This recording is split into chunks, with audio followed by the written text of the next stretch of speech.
This is a new brand here that I'm covering, Fucare, and their Libra model is a 20-inch fat-wheeled e-bike.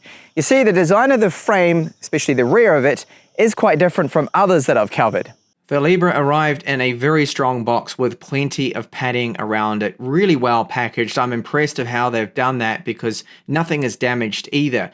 So inside the box, you will find your typical things you get. So there is the charger, instruction manual, toolkit for assembling it, the pedals, rear reflector, front reflector, even some touch-up paint is included, and a bike lock. Now the assembly is pretty standard. You need to install the front wheel, mudguards, the pedals, and the handlebars. It's not too difficult to do and will take you about 25 minutes.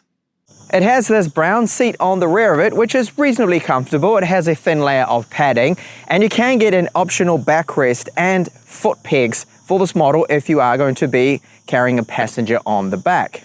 The motor's peak output is 1000 watts. It runs off a 48 volt system. It's really powerful, and you see later on in my climb test that it is definitely good at climbing up even the steepest of climbs. And if you do get an unlocked version or you unlock it, you can get it to over 45 kilometers per hour, the top speed. Unlike other setups, the Libra uses 2 springs and dampeners. Our brakes are 180 millimeters, so they are larger than the typical 160 millimeters I do see. However, they are mechanical disc brakes and not hydraulic. But as you see later on in my braking tests, they still work reasonably well, but I would have preferred to have seen hydraulic on a bike like this. Our 20-inch tires by 4 inches wide are from a company called Innova. I do like this tread pattern. It's suited more to the road. We typically see the knobbly tires, which make a lot of noise, poor rolling resistance. These tires here are better, I think, than the Chow Yang knobbly tires that almost every single other 20-inch fat-wheeled e-bike has. The brake light is a 2-stage one, so every time you do brake, that turns on when the bike is on, and it's quite bright too. You can see during daylight, you're able to see that. It does stand out, and at nighttime, it is great for safety, very bright.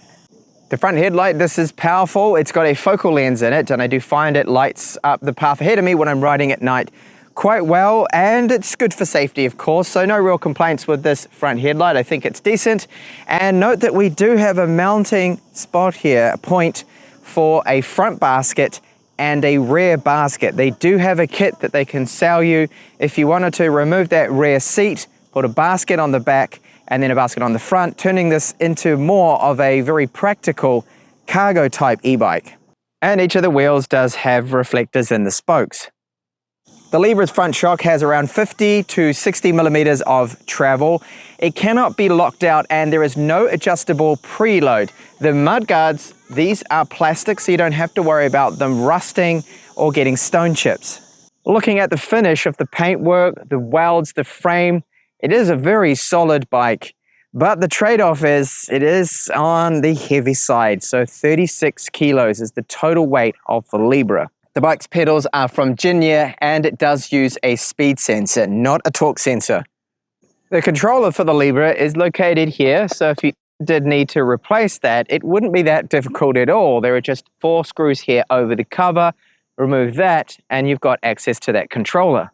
It does have a bottle holder mounting point and a quick release for our seat post. Now, this is the only quick release you'll find on the bike. The battery is locked into place, removable, 20 amp hours, and it takes around 7 to 8 hours to fully charge, 48 volt system. And the good part about it is they are using known brand cells, LG cells, and to simply remove it, you need to insert the key, turn that to unlock it, and then you can pull it up. I do find that the seat is almost in the way, so I just move it to one side, and then you can pull that battery out. The pack is 960 watt hours, and it does have a little indicator gauge on the side here, so you can press that and see where your charge level is. If you are charging it, for example, inside the office or inside your house, then you simply just slot it back into the bike. You can charge it within the bike as well. You don't have to remove it to charge it. The charge port and our main switch is located on the right side of this battery pack. As for gears, we have 7 speeds with this cassette, and it is the Shimano Tourney TZ setup. The chains are KMCZ, 52 teeth here up front, and there is a plastic guard around it to stop the chain from coming off. This bike does use lock grips, which is really good to see. We've got our controls here for the screen, power on, information, light, pedal assist level up and down. Now, if you hold the pedal assist level down button for a few seconds, that then activates its walk mode. Being a heavy bike, it's good that they've got this option. So if you need to walk it up a very steep hill, you can press and hold that, and it will take away some of that weight, and the motor kicks in and aids you in just pushing it along. The brake levers feel okay, but not quite as good as hydraulic levers being cable pull. The main thing is the braking performance is good, and I'll show you that later on with my braking test. So there's a press down throttle style here, so not the twist throttle, and then our selector here for our gears. So this is to go up the gears and then down, very standard. Pretty much every single e-bike I review that's 20 inches with the fat wheels has this selector. And the screen, this is a color display. We've got our speed, which is right here in the middle, very clear to see that. Battery indicator at the top. Information down below, like your trip odometer. You can cycle through this. You can see the average speeds too, if you want. And our pedal assist levels. So this goes from 1 being the lowest, right up to 5, the maximum. The seat material is the same. It's the synthetic brown, and the seat is nice and wide. It's got plenty of sponge to it. Very comfortable. So what is our bike like to ride? It is very comfortable to get on it because it's got that step-through design. A kickstand, this I don't have any problems with. It supports the bike's weight really well. I've seen this kickstand used with a lot of these bikes that are over 30 kilos, and it doesn't rattle either. I haven't had any rattling with this bike, which is another very good sign to it. So I'm impressed with the frame build quality. Everything seems to be really solid. So when I start out here, I can simply just use that press down throttle. But with my version here, which is the EU version, I get up to 6, 7 kilometers, 8, that's it.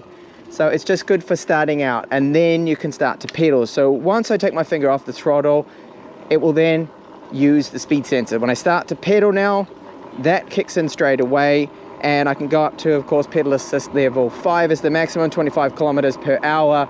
If you want to set it to that speed, or you have it set to that speed for EU restricted models. And it's nice, very smooth. The power delivery can be quite strong depending on the pedal assist level you are using there. And that front shock, so about 60 millimeters of travel is what I've measured. And going over rough stuff like this with that rear shock, it's comfortable, it really is. You kind of bounce a little bit with the rear, but very good. You do feel it working. Certainly better, I think, the setup they have on the rear compared to the single compressed air shock we do see in a lot of models that I have been covering. So it's a comfortable upright riding position too.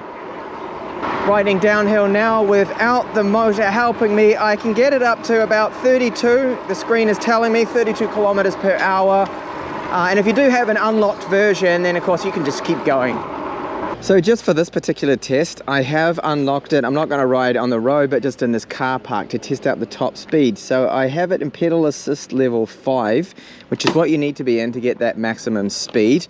And we'll see just what I can get up to here. So I'll start out in, well, I'm in the 6th gear, but I'll get into the highest gear, the 7th. Let's change over now. So those changes are good, as mentioned before. It's got a lot of power unlocked. So this is up to 30 kilometers per hour already, 35, 40, 42, 43, 44, 45, 46. Okay, and that's about it. It can probably get up to around about 48 for maximum speed. So very good when you unlock it, or if you do happen to have an unlocked version. Now the bike does not seem to have any rattle at all. The front shock and the rear, you can bounce it around a little bit. But I really do love the fact that the mudguards aren't rattling around, they're not vibrating. Using plastic mudguards I think is a good move because they don't transmit the vibrations, making horrible rattling noises. They won't chip, they won't rust, so you don't have that issue to worry about. And our climb test, I'm in the top pedal assist level, that is number 5, and it's doing this with ease. So plenty of power here, up to 1000 watts peak. I'm at currently 20 kilometers per hour. Climbing this.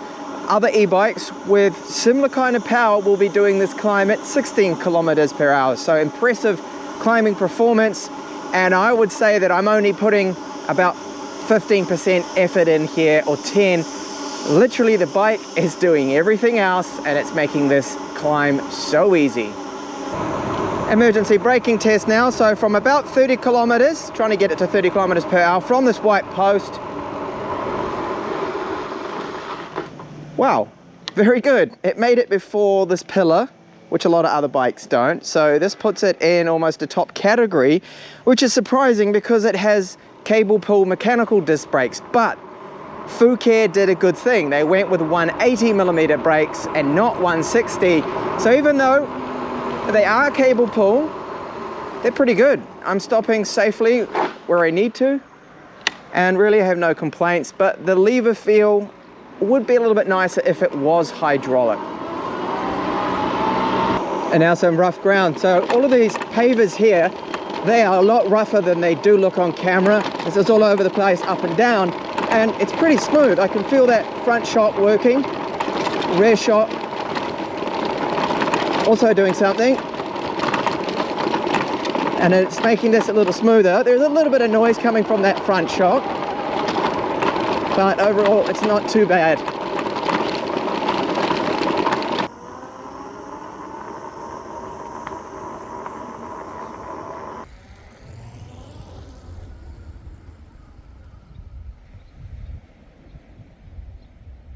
All right, so before I completely mount in this 38-degree heat and my camera ends up stopping recording, which it's already done a few times because it's overheating, the range on this bike is very good. So for every battery bar that I lose, I cover normally about 14 to 15 kilometers. So that gives me a range of around 70 kilometers, which is very good for a 20-inch rim-sized bike here, 20-inch wheels. Now the fat tires, I like the Innova tires that are on this. They're more suited to the road, to where I've been riding, than the knobbly tires, which make a lot of noise. They have poor rolling resistance and can sometimes in the wet be a little bit dangerous, especially on the front if you brake a lot. These I feel are a little bit better and more suited, so I like to see more brands use these tires. Frame build quality, paint job finish, excellent. The climbing performance is another positive, that it just rocketed up that climbing test that I did at 20 kilometers per hour, faster than other e-bikes. It's got plenty of power on tap. If you have it unlocked, then you can reach 45, maybe even up to 50 kilometers per hour top speeds, which is great. The screen, I wish it was a little brighter, but it gives us all that clear information, and it's in color too, which is great. And then the lights on it, rear tail light, 2-stage, that is great. Front headlight, no complaints with it. It is good. The removable battery is nice, the design of it, so you can easily just unlock it. It's locked in place, slot that out. And from Fucare, you can get a front basket and swap out the seat here for a rear basket if you didn't want to have a passenger. Now, speaking of passengers, they do sell a kit with some foot pegs and then a backrest here that you can put on it. And that'll be better for maybe if you've got a small child that you're going to have on the back of the bike to ride with you, then it's set up for that. Suspension is geared up for taking that extra weight on the back of it. Bike's weight, well, 36 kilos, it's not exactly light. And the braking performance, let me talk about that a little. I always rant on about if a bike is over $1,000 US or 1,000 euros, it should have hydraulic brakes. And I stand by that. I really wish it did have hydraulic brakes. The brake levers would feel a little better. However, I can't really criticize that braking performance. As you saw in my test, at 30 kilometers per hour, slamming on the brakes, it did an excellent job. It stopped sooner, quicker than other bikes, and they are using 180mm discs on this instead of the typical 160. So it really does check out. It is an excellent bike here from Fucare, the Libra, and it gets a thumbs up from me. So thank you so much for watching this review.